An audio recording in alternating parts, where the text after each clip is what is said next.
government institutions and government departments and agencies, the various leaders we have from the civil society organizations, the senior technical officers of the Ministry of Finance, Planning and Economic Development and other government institutions, the members of the media,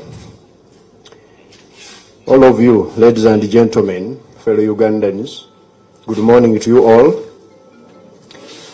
First of all, I take this opportunity to welcome all of you who are here in the room and all of those who are out there streaming into this function to the launch of the budget month for the financial year 2024-2025. In accordance with our laws which govern us when we are preparing the budget, in particular the Public Finance Management Act of 2025 as amended, the process of preparing the budget started in September last year. September 2023, that's when we started this process, which is still ongoing. And this involved very wide consultations with all key stakeholders, including His Excellency the President, first and foremost. Then the Cabinet, the Parliament, the civil society organizations, ministries and agencies of government, local governments, development partners, the private sector, including business representatives and investment organizations, the academia. We also consulted community leaders. We consulted the youth and women groups, the persons with disabilities, as well as average citizens. We held very wide consultations. The input from these consultations informed the budget, which we prepared for the coming financial year 24-25. And the theme of this budget, as you already know, we are continuing with the theme we've had in the previous 2 years. Full monetization of the Uganda's economy through commercial agriculture, industrialization, expanding and broadening services, digital transformation, and market access. The detailed budget framework paper, as well as the draft estimates for the next financial year, were prepared and submitted to Cabinet and Parliament for approval. And on Thursday of 16th May this year, Parliament approved the budget for next year. The appropriation bill is before the HE, the President, for assent. And we are sure that he will do that as he always does. The key priorities of this budget we are talking about include the following. Next year, we want to continue investing in the people of Uganda through human capital development, education, health care, water for human consumption, and other amenities that make our lives as Ugandans better. Secondly, we want also to continue prioritizing peace and security, because that's the cornerstone of all other things we want to do. Number 3 is the construction of the standard gauge railway, as well as the meter gauge railway revamp. We are revamping the meter gauge. Those who are living on the line, you see the kind of work ongoing. We are continuing and finalizing it, including now the Tororo Gulu section. But also we are starting the SGR. Very soon you will see government signing the contract and works beginning. Number 4, we are investing in wealth creation initiatives, such as the parish development model. We are continuing with the funding a Myoga agricultural credit facility. We are also supporting micro businesses by giving money to various circles through the Microfinance Support Center. We are also continuing with the youth support projects, which are implemented particularly by putting in place the industrial hubs being built by the State House, among other wealth creation initiatives. This coming year, actually, we are also supporting large commercial farmers so that they are able to produce at a relatively higher level. The other priority is maintenance of the existing infrastructure. We've scaled down a bit on building new roads and maintain already the big stock of tarmac roads we've put together, and also those dry weather roads we have across the country, so that they are well maintained. We are also prioritizing science, technology, and innovation to propel the knowledge economy, among others.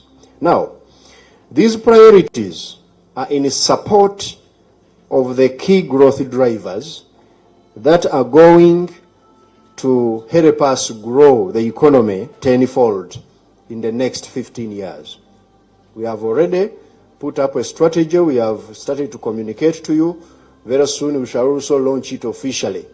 And we all know what we are going to do in the next 1.5 decades of propelling the economy from about $55 billion to $550 billion in our lifetime.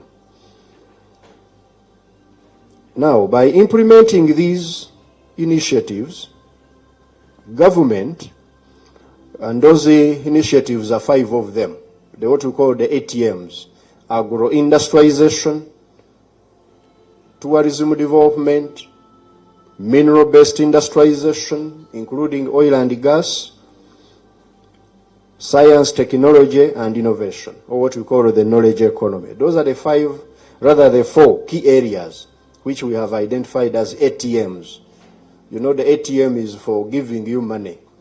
Now we have ATMs for Ugandan economy, which are going to give us money in the next 15 years. Agro-industrialization.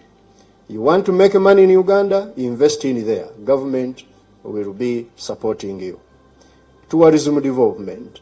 We want to propel that tourism industry to a $50 billion sector or program in our development agenda. You want to make money, invest in tourism development. Government will support you. We have our mineral-based industrial development. All these minerals we have, from gold to tin to phosphates and so many others, you know them. Uganda is endowed to the marrow. Plus oil and gas. You want to make money and you go in there, government will support you. You are an innovator, a young man somewhere, want to innovate and create new value out of intellectual property, out of, thinking in another way, in a chaotic way, but very productive way. Government is going to support you. By implementing these initiatives, we shall continue to focus on increasing revenue collection. Revenue collection is key. We are also continuing to control borrowing, especially for those things which do not add to these 4 areas we have talked about, plus, of course, the infrastructure. We are not going to be borrowing for them. We are going to ensure more efficiency and effectiveness in use of the limited resources we have, controlling government spending in areas. We are doing this, although we don't in the government over talk about certain issues. I hear a lot of complaints on how some of the government entities spend money.